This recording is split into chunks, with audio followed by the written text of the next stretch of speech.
Welcome to your financial wake-up call. It's podcast time. I'm Vin Abenu, and with me is your lovely other co-host, Dave Crossan, and he's got your financial wake-up call. Dave coming in from Shoreline Wealth Management podcast number 2. Number 2, buddy. Last week was a little bit of an intro for everybody out there. What to expect. This week we're going to get into the nitty-gritty. Yes. Your financial wake-up call, because it is yours for you. Well, it's funny. We should talk about that a little bit. Yeah. Not having any intro other than financial wake-up call. But you know what? The more I think about it, it is your financial wake-up call.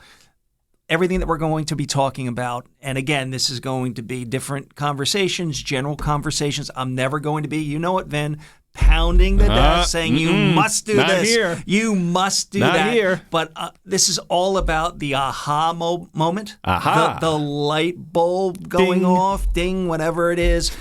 Just different ideas, different things to consider as we are here at the beginning of, can you believe it, Vin? 2023. Still getting used to that. I know. When you're signing a check, It's make like, sure you put 23, Even not 22. saying it, you're the tempted date. to say 2022. No, I know. Three. Okay. It's going to take 3. some time, especially if you're signing something and you need to date it. Just take your time because, again, we're used to the 2022, but here we are. So, right on. Vin, here's my thinking. So let's kick this year off right by talking about things to tackle at the beginning of your financial year. This is the initial wake up, if you will. Things that you need to, exactly. So number one, we look at last year. We look at 2022, and the S&P 500 was down almost 20%. Yeah. And that's a good gauge of the stock market, blue chip stocks. When you look at a market that returned almost a negative 20%, it's like, you know what? This is a great time, the beginning of the year, if you're working with a financial advisor, to set up that appointment. Go look at how your investments did. Make sure, number one, that they fall in line with your risk tolerance. They fall in line with your time horizon, and also make sure you're properly diversified. And that's the job of the financial advisor, to make sure you're properly allocated. Now, different investments that you had, maybe ones that underperformed, you could use this as an opportunity to reallocate. Again, this is a conversation when you sit down, that's the job of that financial advisor to say, okay, this is what took place. Going forward, this is what we want to do.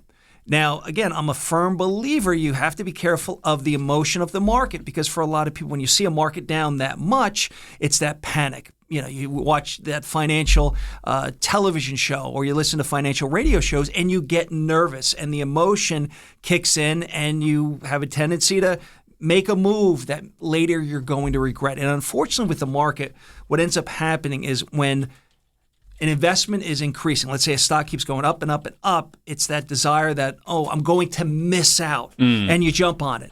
And then all of a sudden you're buying it at a high, and now the market starts coming down, you sell. You need to take that deep breath and lean on your advisor, say, okay, is this an opportunity that we should maybe be adding money to this investment? Or is this one of those where we need to basically take a walk, look the other way? If you're properly set up, you're properly diversified, the idea behind that is, by being properly spread out, is to kind of weather the storm during what has been a tough year in 2022. So there it is. Number one, go see that advisor. And if you don't have an advisor, and I've spoken to a lot of people that have done it on their own, and let's be honest, up to this year, the market has done really well. But this is one of those times where you have to take a look at it. It's like, you know what?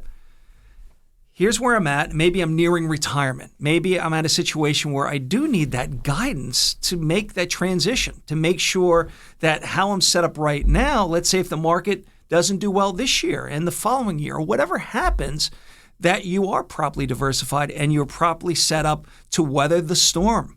So if you don't have a financial advisor, this would be a good time to say, you know what? I could use that guidance. I could use that assistance to look for some help. And again, this is what I do for a living, and I'm always available to speak to anybody that is, of course, listening to this podcast and to provide financial guidance.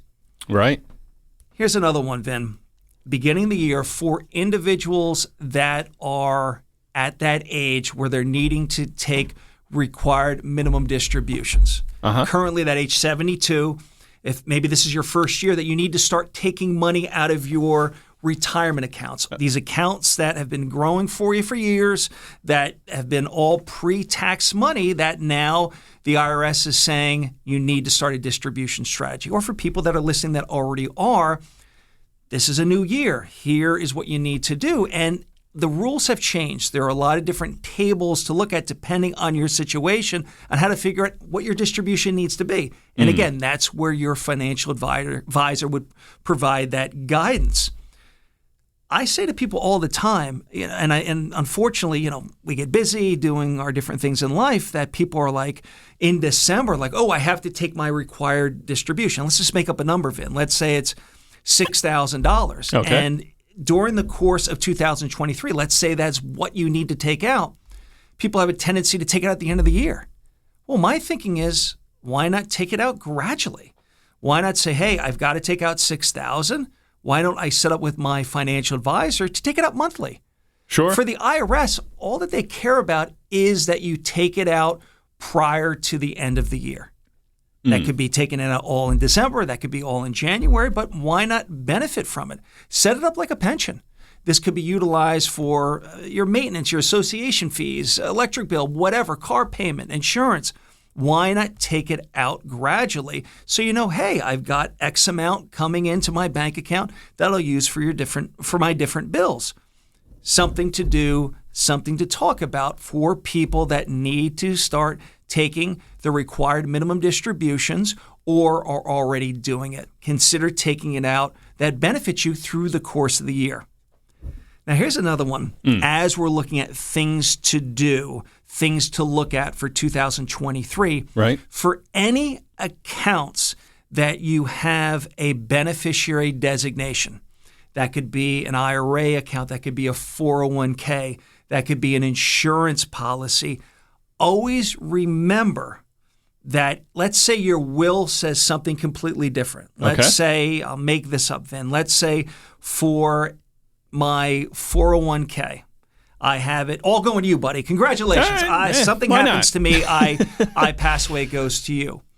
But if the beneficiary designation says something different, that's where the money's going. That will always supersede whatever's in the will. So number one, I just want to, well, I guess I am pounding the desk on this one. Oh, boy. Is verify for any accounts that have a beneficiary designation, it's the direction you want to go. Now, sometimes this is a good exercise. Let's say, unfortunately, somebody passed away, or you've just changed your estate plan that you want whatever account that you have a beneficiary designation for to go a different direction. Review those beneficiaries. Review that they're exactly the direction you want to go or to those individuals that you want them to go to. Because again, just to emphasize, if the will says something different, it doesn't matter. It's whatever those beneficiary designations say, that's the direction you go, or the money goes, I should say, if something happens to you. So take the time, review those beneficiary designations to make sure it's properly set up. And especially too, Vin, when it comes to retirement accounts, if there isn't, and here's another thing to consider. Let's say that account, your 401k, your traditional IRA, you haven't put a beneficiary designation. Maybe it's to the estate of, and for whatever reason, you're like, oh, I'll get to it. I don't know where I should or who I should designate this money to. Right.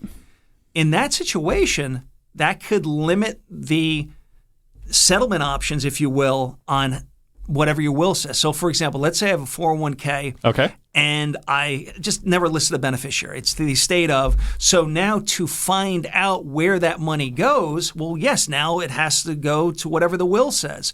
And once that will is probated, we'll figure out, okay, that retirement account will go to these individuals.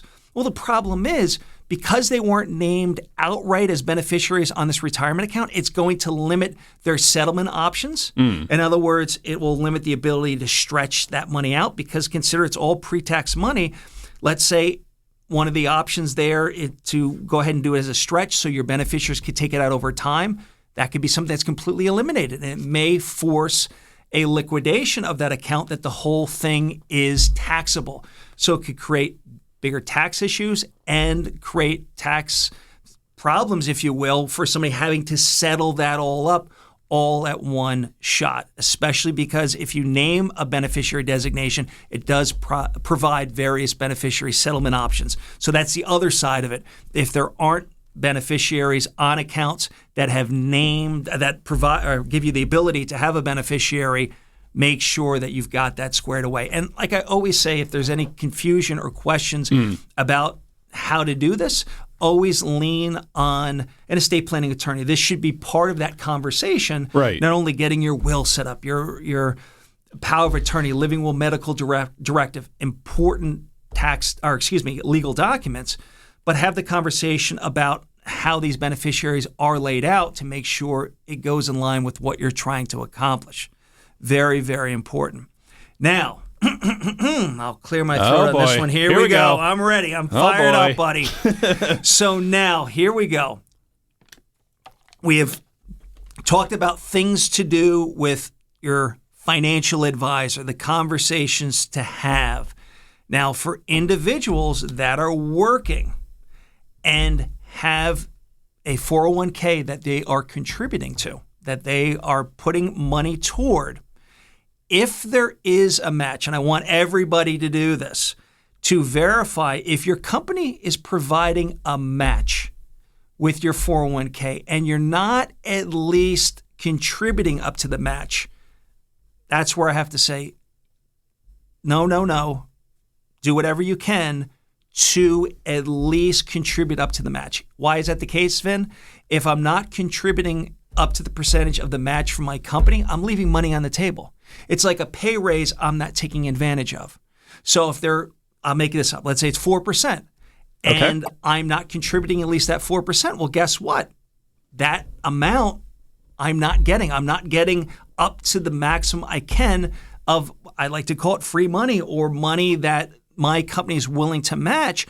Make sure that you're at least contributing up to that amount. Again, if you can, right. I highly suggest you look at that as one of those, check that, look at that, make sure you can do that. Sure. Talk to your plan administrator. If there's any questions, that's a quick phone call to say, hey, I'm contributing this. Can you verify I'm up to the max? And maybe there's been some changes. Well, no, now the max is this. Make sure if you can, don't leave money on the table. Make sure you contribute up to that max.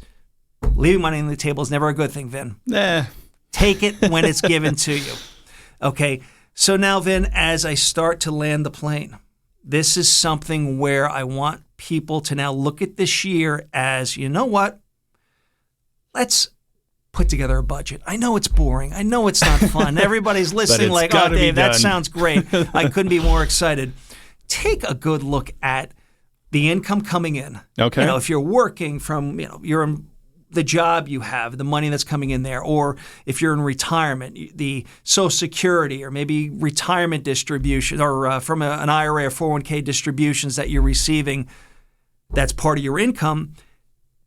List that all out and also take a look at your expenses. If you look at some of the expenses we have, Vin, it's so funny how the littlest things, like a cable service that you have, do we need 4 gabillion channels? Most likely not. You never know. Take a look at, hey, you know what? Maybe I can lessen some of the channels that I get, or maybe streaming services are different ways I can cut down on a bill like that. Or maybe you look at your insurance. Maybe I can raise the deductible on my car insurance to save some money.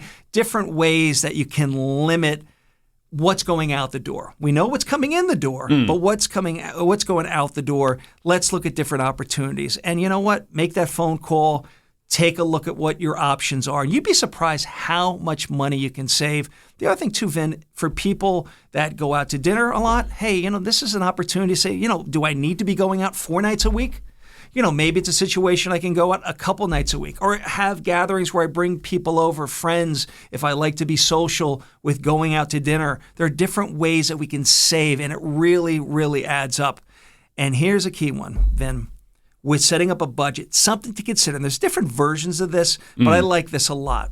You ready? It's the 50, 30, 20 rule. And Vin, you're looking at me like, What's that all about? What are you talking about? Tell me more, please. Look at your income and try and set up, especially for people that are working, looking for different things that they can do, to put money away, to say, you know what, if I can do a systematic distribution of money that's coming in, and make sure for any money that you're saving that it goes to a separate account. Don't keep it in with your other monies that you could easily spend. So here you go, Vin. 50% of your money goes to your needs. That could be your rent, your mortgage, your car payment, those items that you need to pay for to live. Right. That's it. 50% of your money goes in that direction. 20% goes toward your savings and debt reduction. And I'm going to get into that in a minute because here we are in January. I'm sure a lot of people increase those credit card balances. So we'll talk about that. Sure. And then 30% would be the wants. Now, again, you can change these numbers. We can do, 50% goes to your needs, the different things that you have to pay for, and change it to 30% goes to savings, 20% to wants, and different. When I say wants, maybe a vacation, going out to dinner, things that we like to do. Yeah. But look at that. And again, look at how you can put money away for savings. And a key thing for everybody to consider when I'm talking about savings, I break it down into two areas, if you will. Savings, number one, for everybody listening, you should have 3 to 6 months in what we call an emergency fund. And that's where, let's say you lost your job, something happens, you need to do a repair, car repair, whatever it may be, that you're not leaning on those credit cards. So if at least 20% of your money is going toward the emergency fund, again, 3 to 6 months of expenses in a separate account. Nice thing, Vin, now is there's a lot of great savings accounts out there that are starting to pay some interest. I'm looking at the online banks paying around 3% for their savings options, which is really nice. A year ago, Vin, you and I would have been talking about 0% or next to nothing. There are some good online banks that are paying some really nice interest rates. That's a good place for your emergency fund that you can get access to it at any time, 3 to 6 months. Last thing we're going to mention, as I said before, with debt. Let's take a look at those credit cards, especially now that we're past the holidays. You're talking about credit card interest, 20, 25, 30%. It's ridiculous.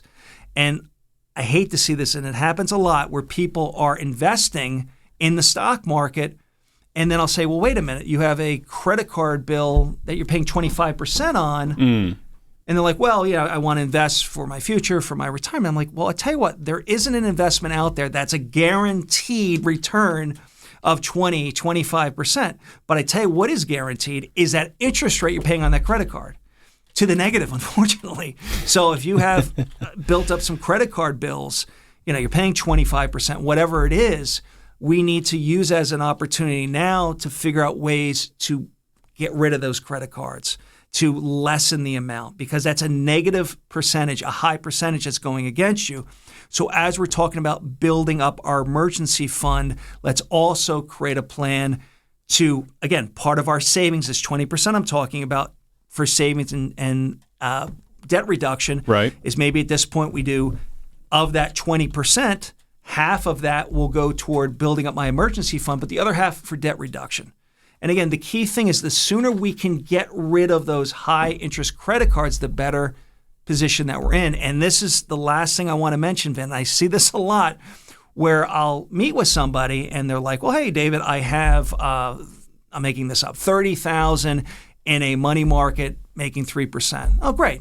Excellent.